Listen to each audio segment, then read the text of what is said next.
Meanwhile, Denver teachers and the district have just days now to try to work out their differences. Yesterday, Governor Polis announced the state would not intervene in the contract dispute, giving teachers permission to strike starting Monday. But the two sides plan to meet one last time tomorrow evening. And this morning, we sat down with DCTA's president and the superintendent, and we wanted you to hear what both had to say.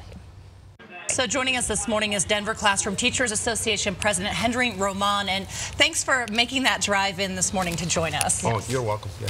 Well, Henry, do you have a session planned to try and negotiate something before Monday? We do. It's this tomorrow, Friday at 5 p.m. Okay. So what are we thinking here? How are negotiations going? So the idea, the devil is in the details, obviously, but the district should come with a proposal increasing funding for the salary schedule, recognition of professional development, and also additional educational lanes, just like what every other district has in Colorado. So what is the biggest hang-up as far as negotiations go right now, if you could pinpoint one thing?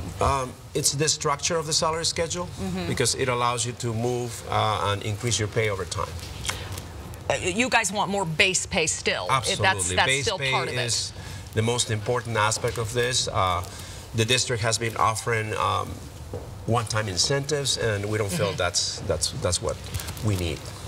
And obviously, Polis making the announcement yesterday that he was not going to intervene. What was your reaction to that? Were you guys surprised? Were you expecting that? He made the right decision. I think he has struggled a great deal, but he made the right decision, our right to strike.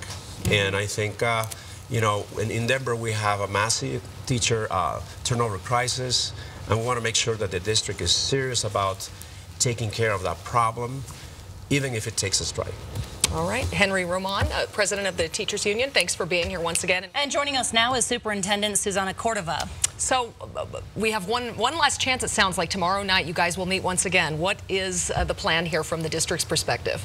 So, you know, all along what we've said is we really need to focus on what unites us. We are very close to a deal. We've put significant new dollars on the table. Our last proposal, all in over the next 3 years, would be about $50 million of new salaries for teachers. We have made very large cuts in our central office to help fund this.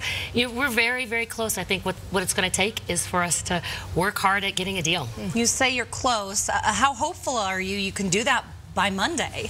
Well, you know, there is time. We've got Friday, we've got all day Saturday, we've got all day Sunday.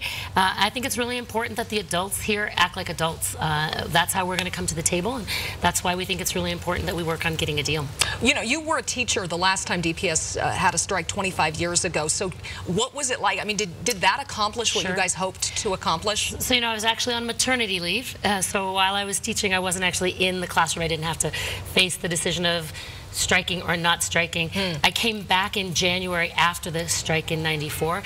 You know, and strikes are really hard. They're challenging on school teams. They're challenging on communities. They're really difficult for kids. We've already made the decision we're not going to be able to keep our early childhood classrooms open, so our 3- and 4-year-olds won't have access to school if we're in a strike.